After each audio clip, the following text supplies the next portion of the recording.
책임윤리가 실종된 야당 후보들로 인해서 서울과 부산시장 선거가 거꾸로 가고 있습니다. 선거란 원래 깨끗하고 정직한 후보자를 가려내는 것이라는 로마의 어원에서 유래했습니다. 그래서 공직을 하려고 하는 분은 정직해야 합니다. 거짓말로 국민을 속여서는 안 됩니다.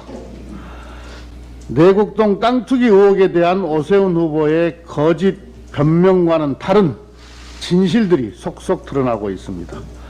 2007년 당시 오세훈 서울시장이 내곡지구 현장을 시찰한 사실이 밝혀졌습니다. 2007년에 서초구 의회가 내곡지구 반대 결의안을 채택할 정도로 내곡지구 문제는 서초구의 주요 현안이었습니다. 그랬기 때문에 당시 오세훈 시장도 내곡지구를 시찰했던 것이라고 생각합니다.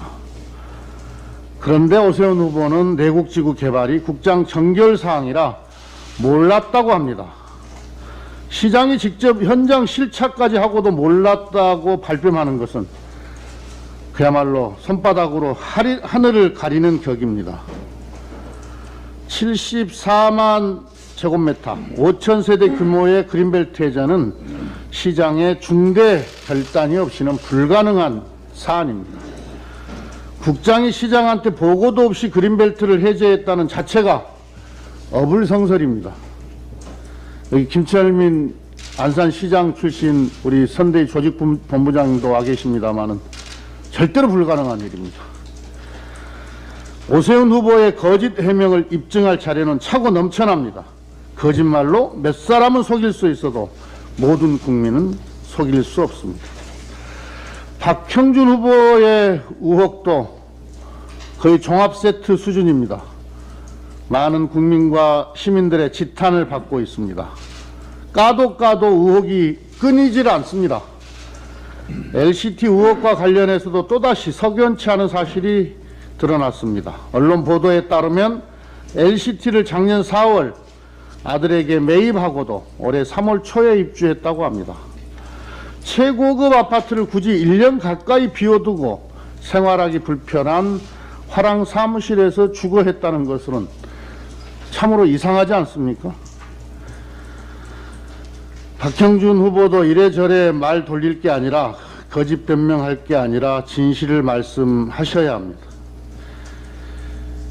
야당의 서울시장 후보는 내곡동 땅 셀프 보상 의혹에 대해 엉뚱한 해명을 한 뒤에 진실이 드러나면 말을 바꾸는 일을 몇 차례나 되풀이하고 있습니다.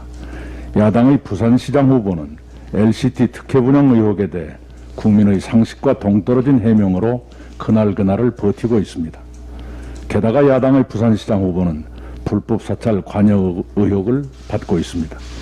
야당의 서울과 부산시장 후보가 모두 고발돼 조사를 받아야 하는 처지가 됐습니다. 거짓말은 언젠가 드러나게 마련입니다. LH 사태에 국민들께서 분노하시는 이유는 부동산에 대한 공직사회의 도덕적 해이에 있습니다.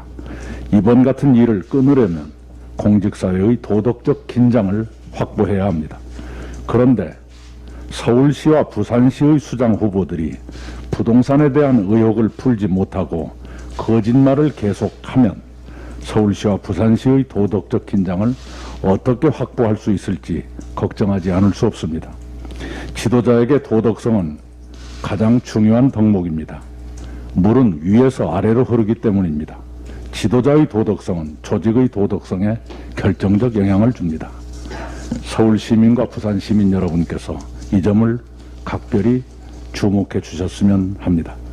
저희 민주당은 서울과 부산을 어떻게 발전시킬지, 서울 시민과 부산 시민께 어떤 삶을 보장해 드릴지를 박영선, 김영춘 후보를 중심으로 설명해 드리면서 선거에 임할 것입니다. 민주당이 일관되게 추진해온 가치, 특히 서민과 중산층을 살리는 경제와 약자를 돕는 포용사회를 구현하는 정책을 이번 선거를 통해서 여러분께 하나하나 제시해 드리겠습니다. 어제 오세훈 후보 일가가 총 36억 원이 넘는 막대한 보상을 받은 내곡동 땅에 우리 민주당 의원들이 함께 다녀왔습니다. 오세훈 시장 취임하기 전인 2005년도에만 해도 공시지가가 평당 40만 원에 불과했던 그린벨트 부지가 오 시장 재임 때인 2010년엔 무려 270만 원의 보상이 이루어진 것입니다. 불과 5년 만에 7배의 보상, 그야말로 부동산 투기의 달인입니다. 더 문제가 되는 것은 이런 막대한 수익률이 오 전 시장 본인 때 이루어진 개발 계획에 의한 것, 즉 셀프 개발, 셀프 보상으로 이루어진 것입니다. 그러고도 오세훈 후보는 모르쇠와 거짓말로 국민들을 우롱하는 것도 모자라서 또다시 서울시장직을 걸고 후보 사퇴 도박에 나섰습니다. 이번엔 판을 더 키워서 정계 은퇴까지 걸었습니다. 오세훈 후보의 사퇴 시리즈는 무책임한 대국민 협박일 뿐입니다. 이런 식이라면 만에 하나 오세훈 후보가 당선이 된다 하더라도 1년 남짓한 임기조차 채울 수 있을지 심히 걱정입니다. 부산의 박형준 후보 역시 상황은 마찬가지입니다. 박 후보가 정상적으로 매입했다고 수차례 주장했던 LCT 특혜 분양권은 정작 아들이 엄마에게 판 특수거래로 드러났습니다. 이쯤 되면 국민의힘 시장 공천의 첫째 조건은 부동산 투기와 거짓말을 얼마나 잘하느냐가 아닌가 의심스럽습니다. 공직자와 부동산 투기의 밀월관계를 끊어내기 위해서라도 더 이상 MB 토건 세력들의 부활을 용납해서는 안 될 것입니다. 국민 여러분의 엄중한 심판을 기대합니다.